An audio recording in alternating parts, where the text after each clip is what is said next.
കേട്ടില്ലേ കല്യാണമേളം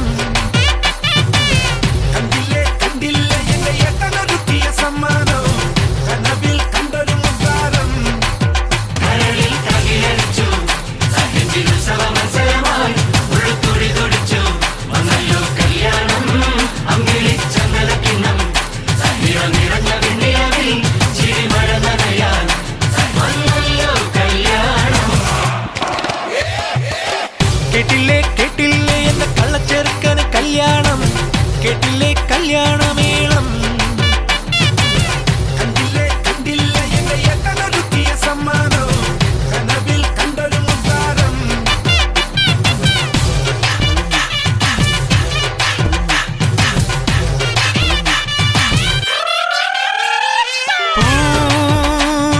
നിലവേ പോരൻ മുത്തിൻ കല്യാണത്തിന്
കേട്ടില്ലേ കേട്ടില്ലേ എന്റെ കള്ളച്ചെറുക്കന് കല്യാണം കേട്ടില്ലേ കല്യാണമേളം കണ്ടില്ലേ കണ്ടില്ലേ എന്റെ ഏട്ടനൊരുക്കിയ സമ്മാനം കനവിൽ കണ്ടൊരു മുത്താരം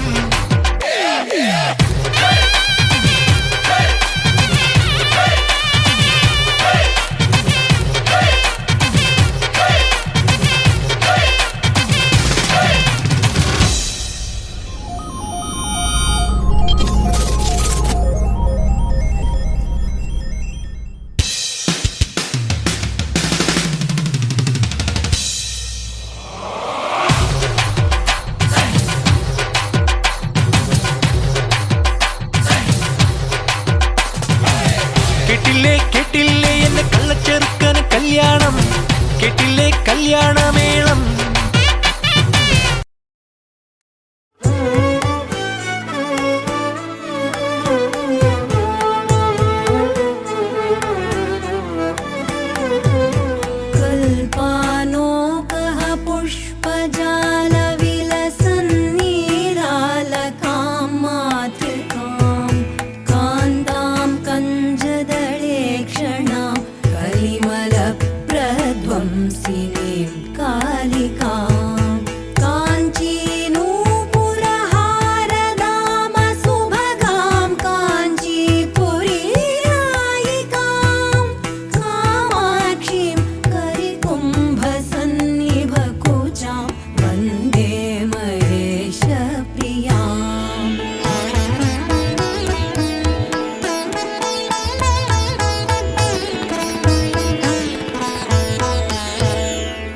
आशाभां शुकभासुरां प्रविलसत् घोषातकी सन्निभां चन्द्रार्कानलोचनां सुरुचिरालङ्कारभूषोज्ज्वलां ब्रह्मश्रीपतिवासवारि मुनिभिः संसेविताङ्घ्रिद्वयां कामाक्षीं गजराजमन्दगमनां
पाहि विष्णुरखिलं यस्याः प्रसादात् चिरम् रुद्रः संहरति क्षणात् तदखिलं यन्मायया मोहितः कामाक्षीम् अतिचित्रचारुचरितां वन्दे महेशप्रियाम्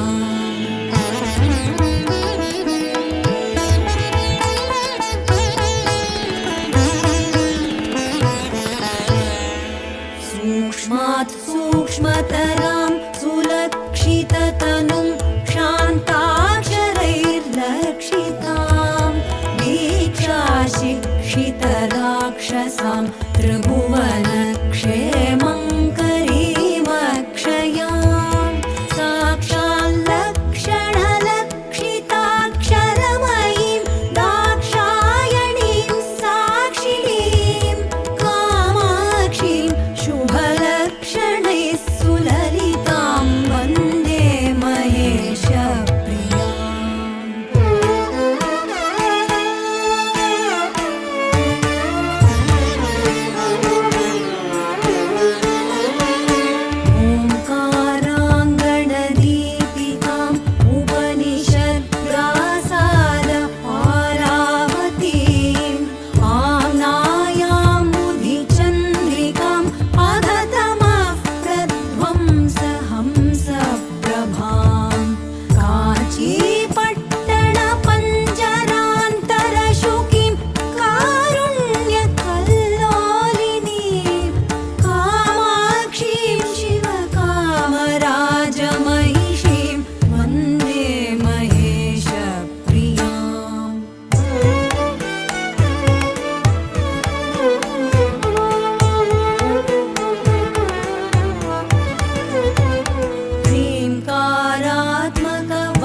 श्रीमदादिशङ्कराचार्य विरचितं श्रीकामाक्षी स्तोत्रं सम्पूर्णम्।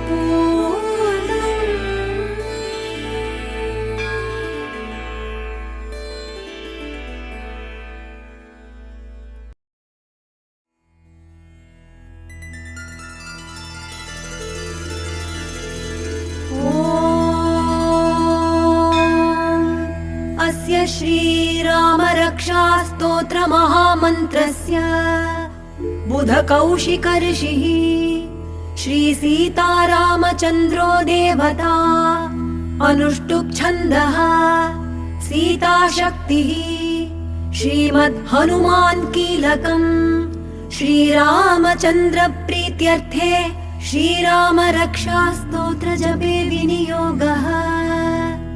ध्यानम् ध्यायेदाजानुबाहुं धृतशरधनुषं बद्धपद्मासनस्थम् पीतं वासोवसानं नवकमलदलस्पर्धिनेत्रं प्रसन्नम् वामाङ्कारूढसीतामुखकमलमिलल्लोचनं नीरदाभम् नानालङ्कारदीप्तं दधतमुरुजटामण्डलं रामचन्द्रम्।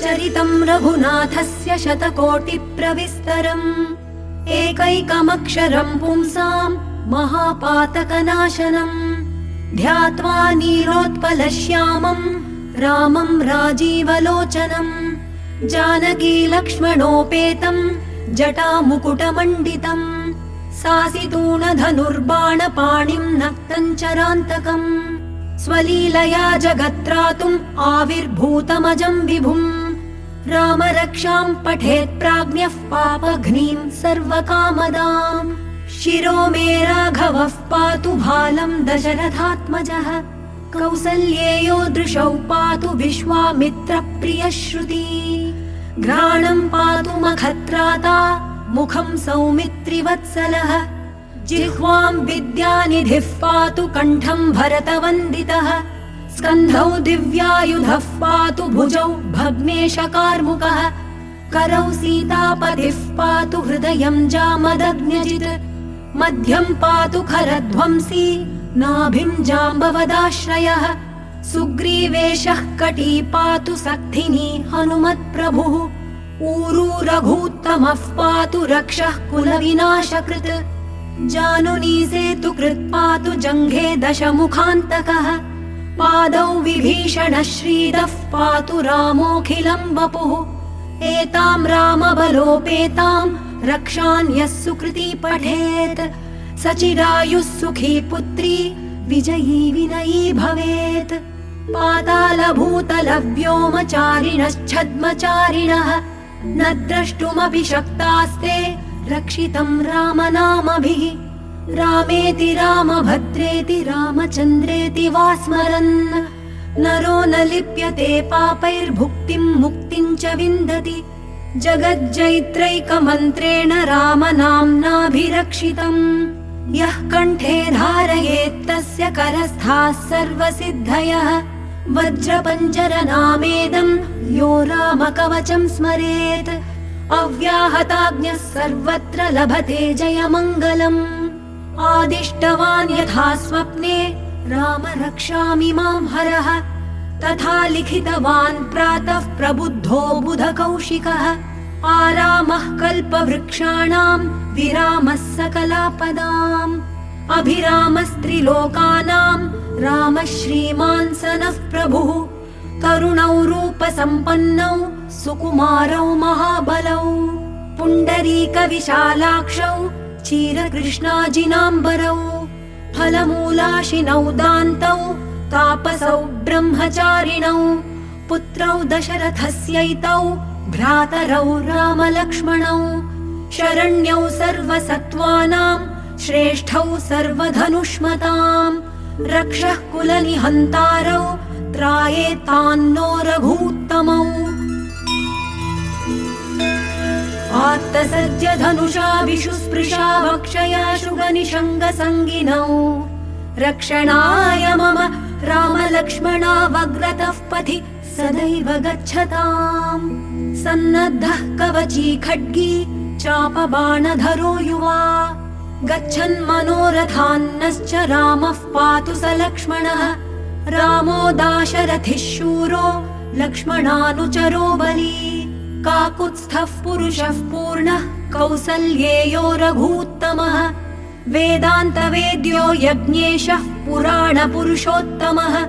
जानकी वल्लभः श्रीमान् अप्रमेय पराक्रमः। इत्येतानि जपेन्नित्यम् मद्भक्तः श्रद्धयान्वितः। अश्वमेधाधिकम् पुण्यम् सम्प्राप्नोति न संशयः। रामम् दूर्वादलश्यामम् पद्माक्षम् पीतवाससम् स्तुवन्ति नामभिर्दिव्यैर्न ते संसारिणो नराः।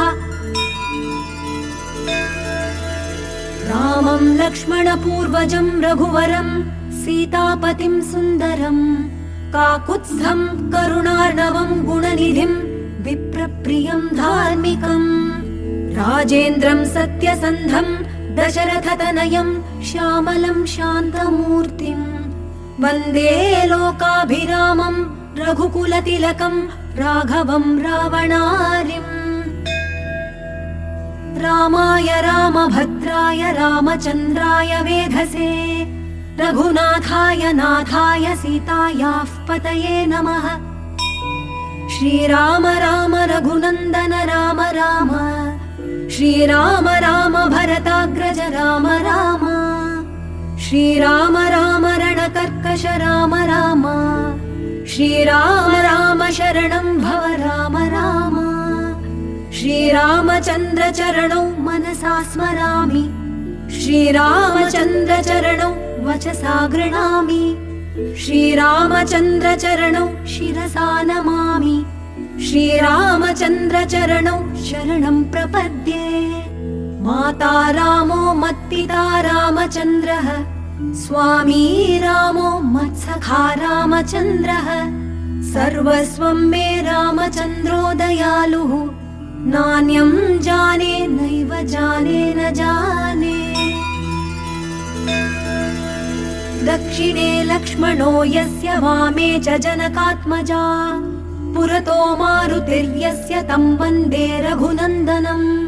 लोकाभिरामं रणरङ्गधीरम् राजीवनेत्रं रघुवंशनाथम् कारुण्यरूपं करुणाकरन्तम् श्रीरामचन्द्रं शरणं प्रपद्ये। मनोजवं मारुततुल्यवेगम् जितेन्द्रियं बुद्धिमतां वरिष्ठम् वातात्मजं वानरयूथमुख्यं श्रीरामदूतं शरणं प्रपद्ये।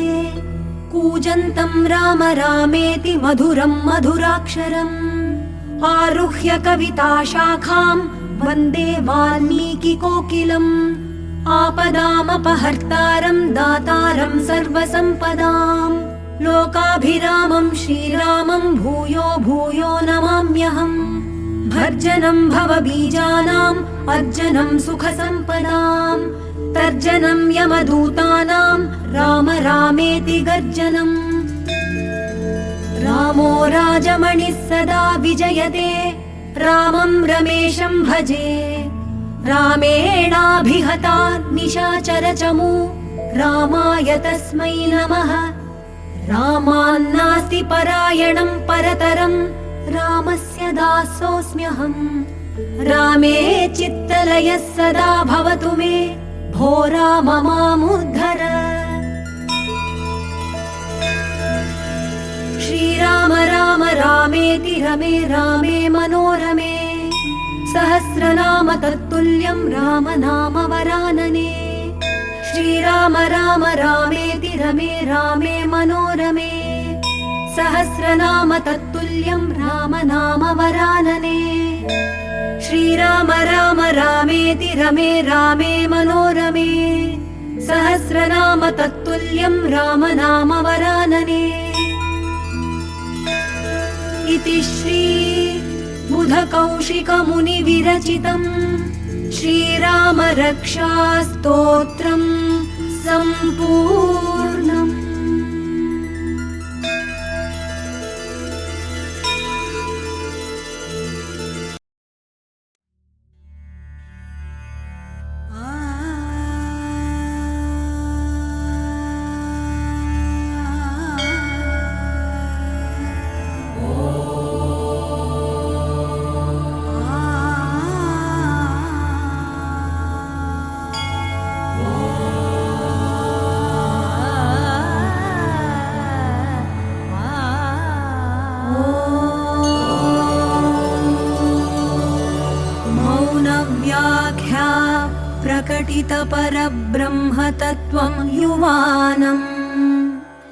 वर्षिष्ठान्ते वसदृशिगणैरावृतं ब्रह्मनिष्ठैः आचार्येन्द्रं करकलितचिन्मुद्रमानन्दमूर्तिम् स्वात्मा रामं मुदितवदनं दक्षिणामूर्तिमीडे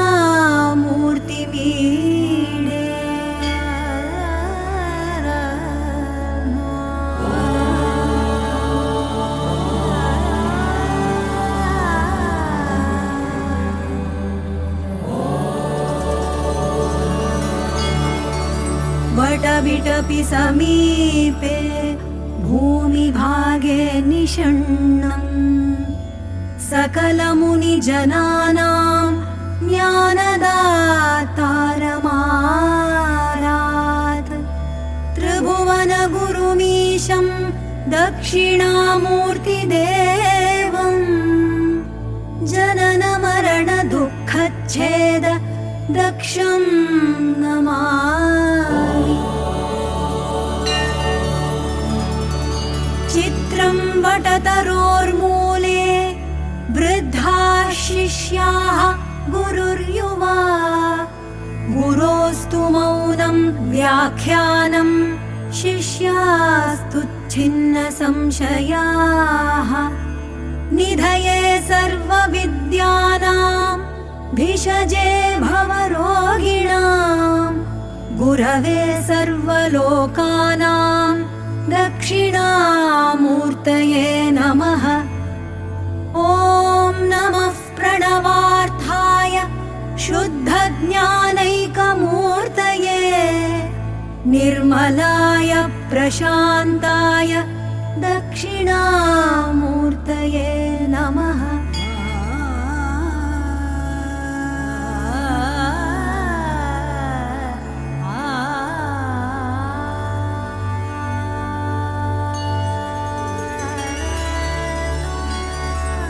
विश्वं दर्पणदृश्यमाननगरी तुल्यं निजान्तर्गतं पश्यन्नात्मनि मायया बहिरिवोद्भूतं यथा निद्रया यः साक्षात् कुरुते प्रबोधसमये स्वात्मानमेवाद्वयम् तस्मै श्रीगुरुमूर्तये नम इदं श्रीदक्षिणामूर्तये। बीजस्यान्तरिवाङ्कुरो जगदिदं प्राङ्निर्विकल्पं पुनः मायाकल्पितदेशकालकलना वैचित्र्यचित्रीकृतम् मायावीव विजृम्भयत्यपि महायोगी वयस्वेच्छया तस्मै श्रीगुरुमूर्तये नम इदं श्रीदक्षिणामूर्तये। यस्यैव स्फुरणं सदात्मकमसत्कल्पार्थगं भासते साक्षात् तत्त्वमसीति वेदवचसा यो बोधयत्याश्रितान् यत्साक्षात्करणात् भवेन्न पुनरावृत्तिर्भवाम्भोनिधौ तस्मै श्रीगुरुमूर्तये नम इदं श्रीदक्षिणामूर्तये। नानाछिद्रघटोदरस्थित महादीपप्रभाभास्वरं ज्ञानं यस्य तु चक्षुरादिकरणद्वारा बहिस्पन्दते जानामीति तमेव भान्तमनुभात्ये तत्समस्तं जगत् तस्मै श्रीगुरुमूर्तये नम इदं श्रीदक्षिणामूर्तये। देहं प्राणमपीन्द्रियाण्यपि चलां बुद्धिं च शून्यं विदुः स्त्रीभूतपुरुषसंज्ञा बालान्ध जडोपमास्त्वहमिति भ्रान्ता भृशं वादिनः मायाशक्तिविलासकल्पित महाव्यामोहसंहारिणे तस्मै श्रीगुरुमूर्तये नमः इदं श्रीदक्षिणामूर्तये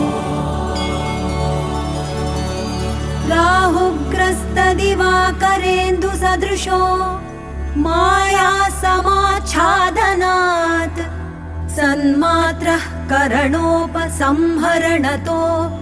यो भूत् सुषुप्तः पुमान् प्रागस्वाप्समिति प्रबोधसमये यः प्रत्यभिज्ञायते तस्मै श्रीगुरुमूर्तये नमः इदं श्रीदक्षिणामूर्तये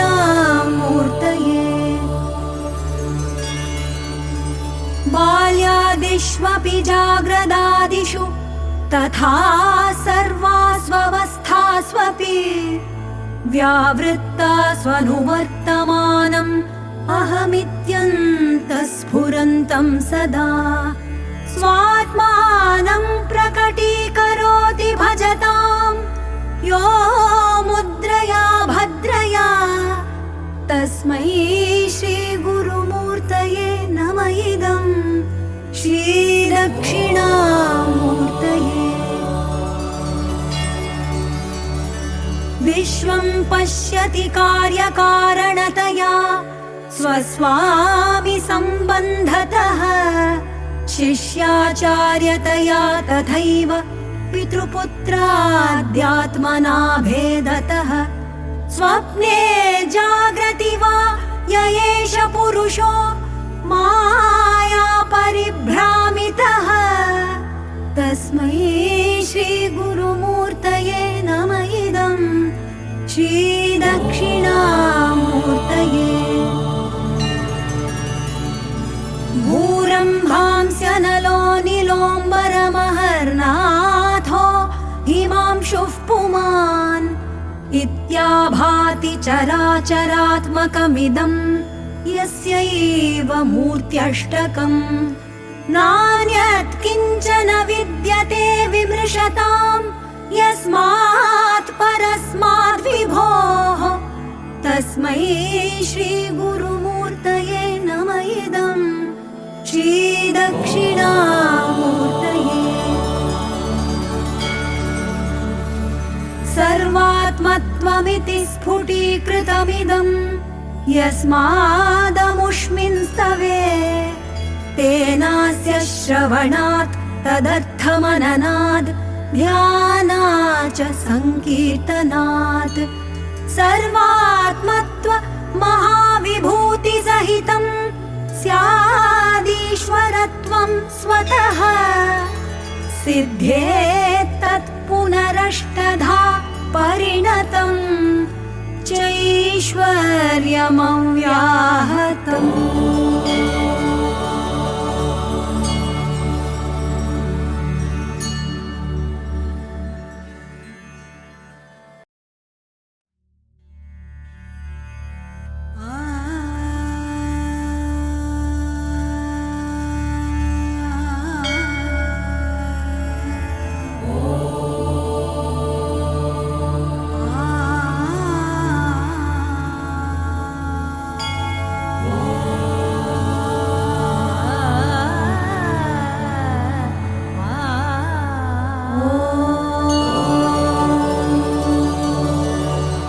मौनव्याख्या प्रकटितपरब्रह्मतत्त्वं युवानम् वर्षिष्ठान्ते वसदृशिगणैरावृतं ब्रह्मनिष्ठैः आचार्येन्द्रं करकलितचिन्मुद्रमानन्दमूर्तिम् स्वात्मा रामं मुदितवदनं दक्षिणामूर्तिमीडे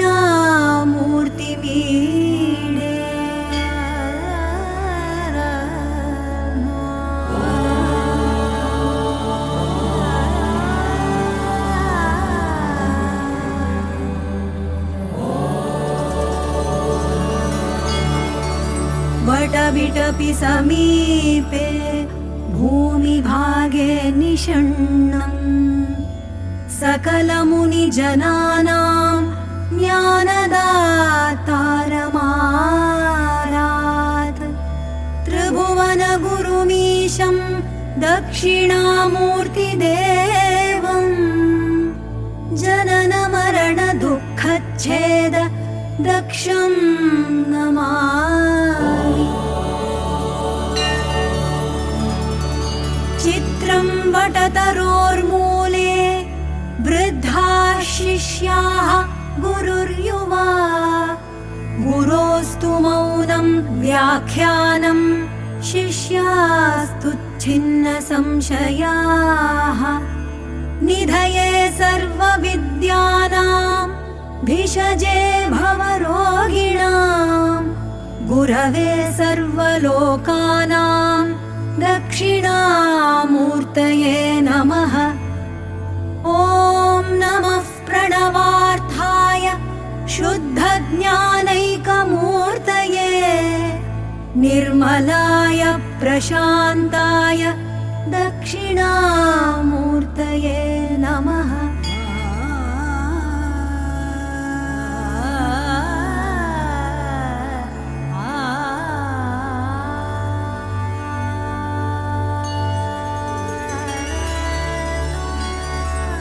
विश्वं दर्पणदृश्यमाननगरी तुल्यं निजान्तर्गतं पश्यन्नात्मनि मायया बहिरिवोद्भूतं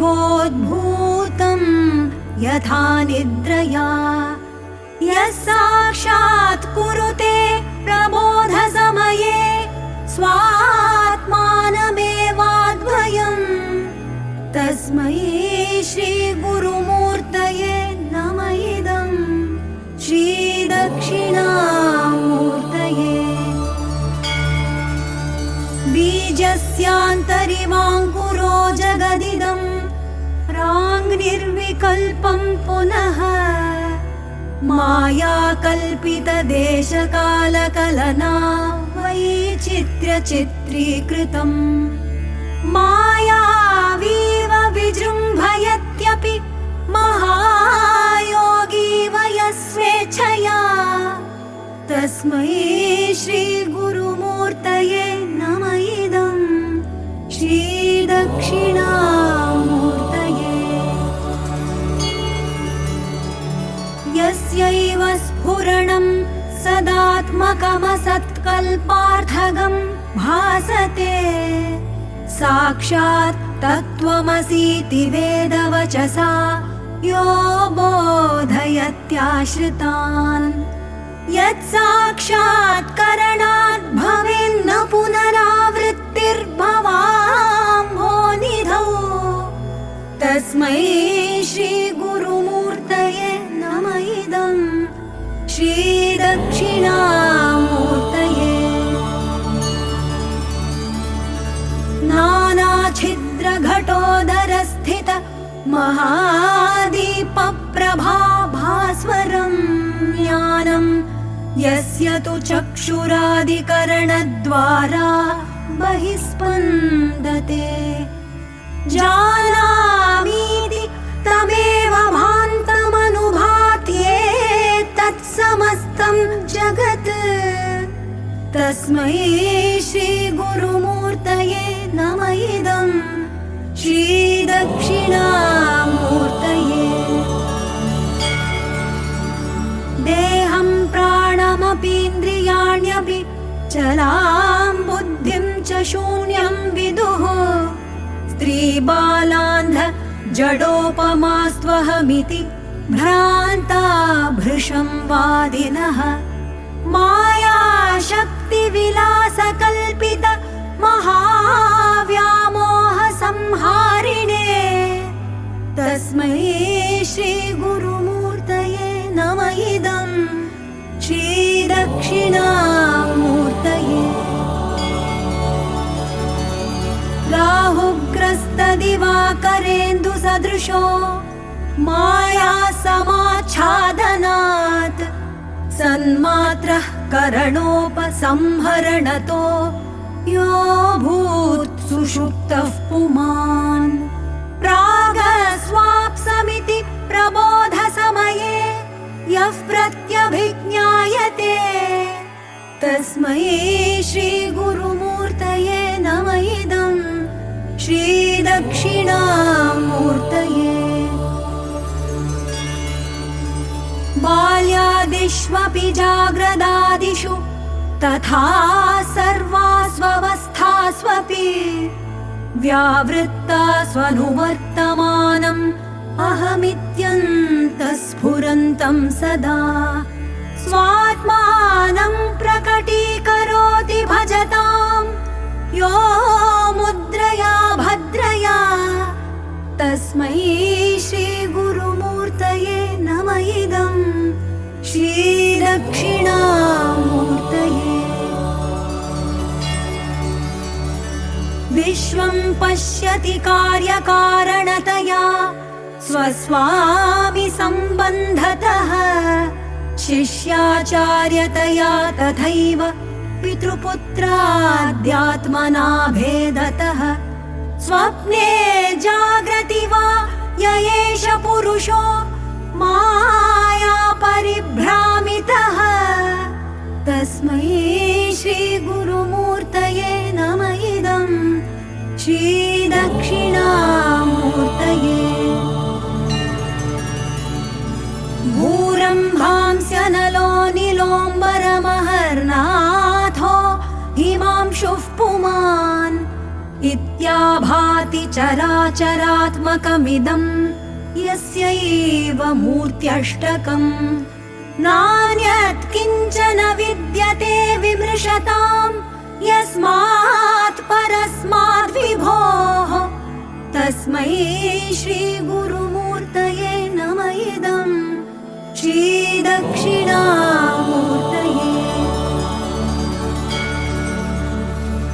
सर्वात्मत्वमिति स्फुटीकृतमिदं यस्मादमुष्मिंस्तवे तेनास्य श्रवणात् तदर्थमननात् ध्यानात् च संकीर्तनात् सर्वात्मत्व महाविभूतिसहितं स्यादीश्वरत्वं स्वतः सिद्धेत्तत् पुनरष्टधा परिणतं चैश्वर्यमव्याहतम्।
आशाभांशुकभासुरां प्रविलसत् घोषातकी सन्निभां चन्द्रार्कानलोचनां सुरुचिरालङ्कारभूषोज्ज्वलां ब्रह्मश्रीपतिवासवारि मुनिभिः संसेविताङ्घ्रिद्वयां कामाक्षीं गजराजमन्दगमनां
अखिलं यस्याः प्रसादाच्चिरम् रुद्रः संहरति क्षणात् तदखिलं यन्मायया मोहितः कामाक्षीम् अतिचित्रचारुचरितां वन्दे महेशप्रियाम्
इति श्रीमदादिशङ्कराचार्य विरचितम् श्रीकामाक्षी स्तोत्रम् सम्पूर्णम्।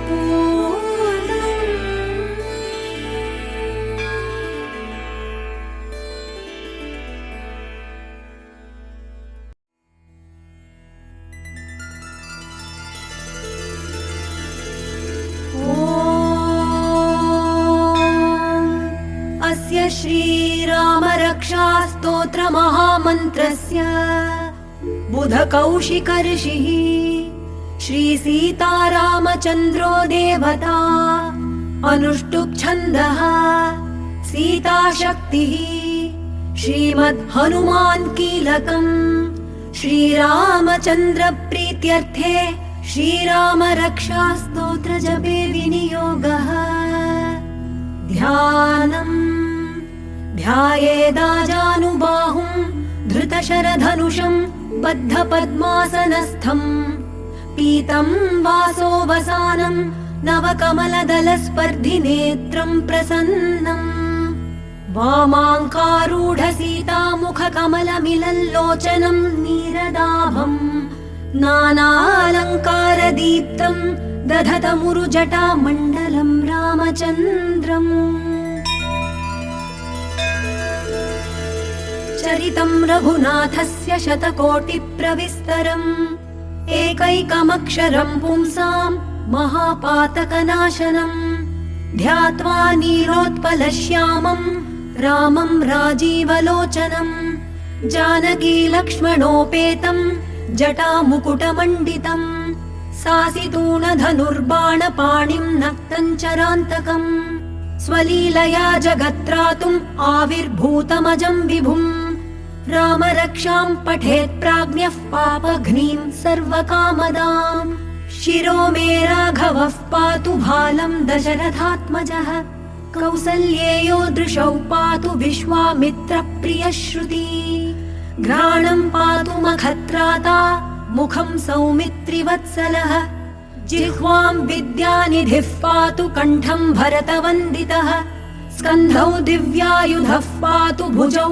भग्नेशकार्मुकः करौ सीतापतिः पातु हृदयं जामदग्न्यजित् मध्यं पातु खरध्वंसी नाभिं जाम्बवदाश्रयः सुग्रीवेशः कटी पातु सक्थिनी हनुमत्प्रभुः ऊरू रघूत्तमः पातु रक्षः कुलविनाशकृत् जानुनी सेतुकृत् पातु जङ्घे दशमुखान्तकः पादौ विभीषणः श्रीदः पातु रामोऽखिलं वपुः एतां रामबलोपेतां रक्षान् यः सुकृती पठेत् सचिरायुः सुखी पुत्री विजयी विनयी भवेत् पातालभूतलव्योमचारिणश्छद्मचारिणः न द्रष्टुमपि शक्तास्ते रक्षितं रामनामभिः रामेति रामभद्रेति रामचन्द्रेति वा स्मरन् नरो न लिप्यते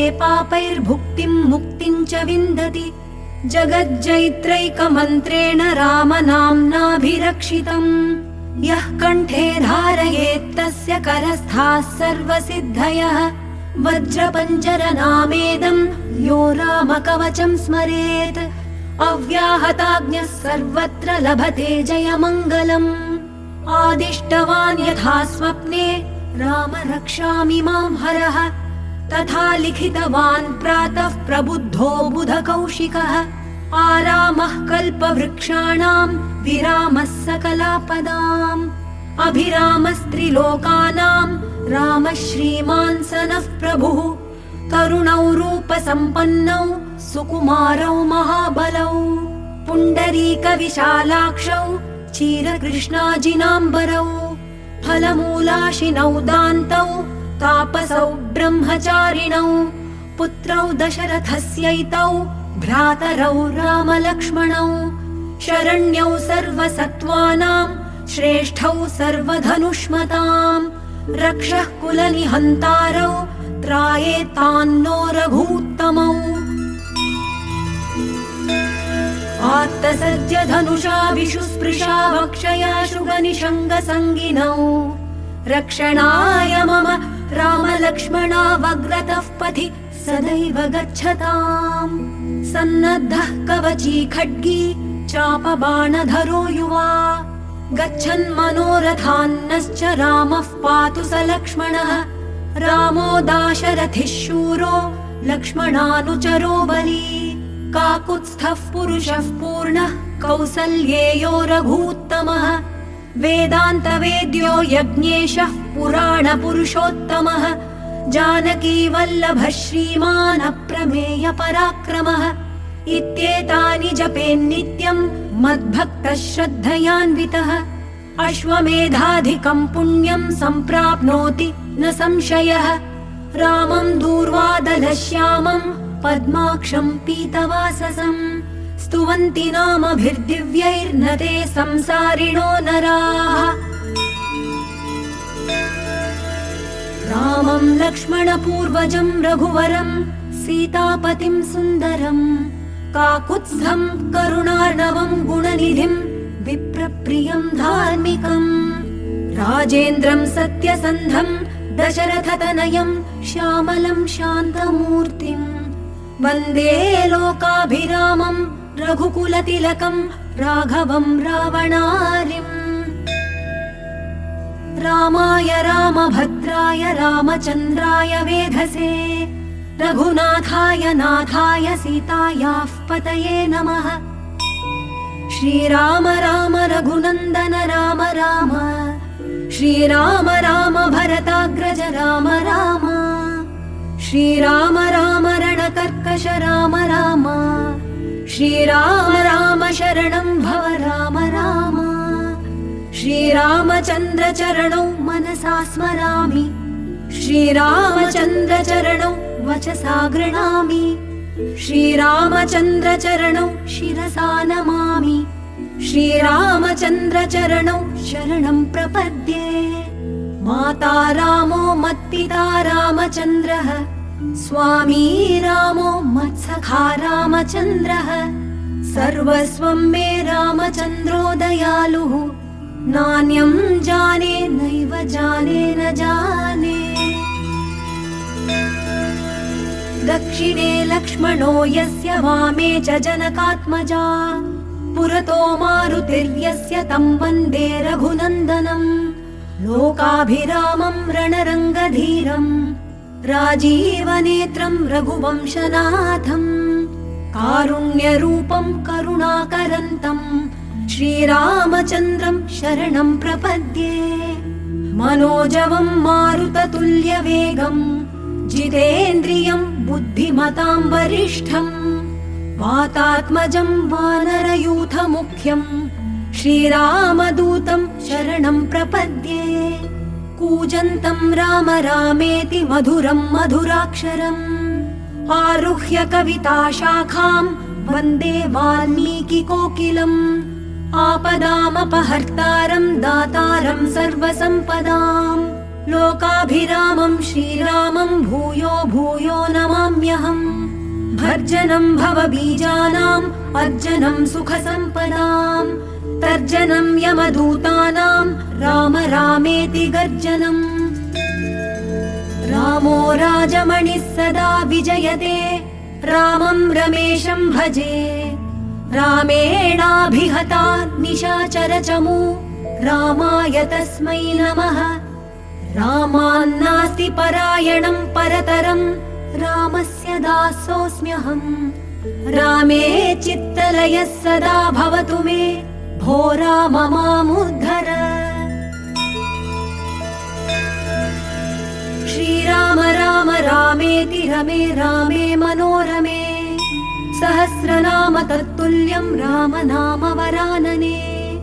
श्रीराम राम रामेति रमे रामे मनोरमे सहस्रनाम तत्तुल्यं राम नाम वरानने। श्रीराम राम रामेति रमे रामे मनोरमे सहस्रनाम तत्तुल्यं राम नाम वरानने। इति श्री बुधकौशिकमुनिविरचितम् श्रीरामरक्षास्तोत्रम् सम्पूर्णम्।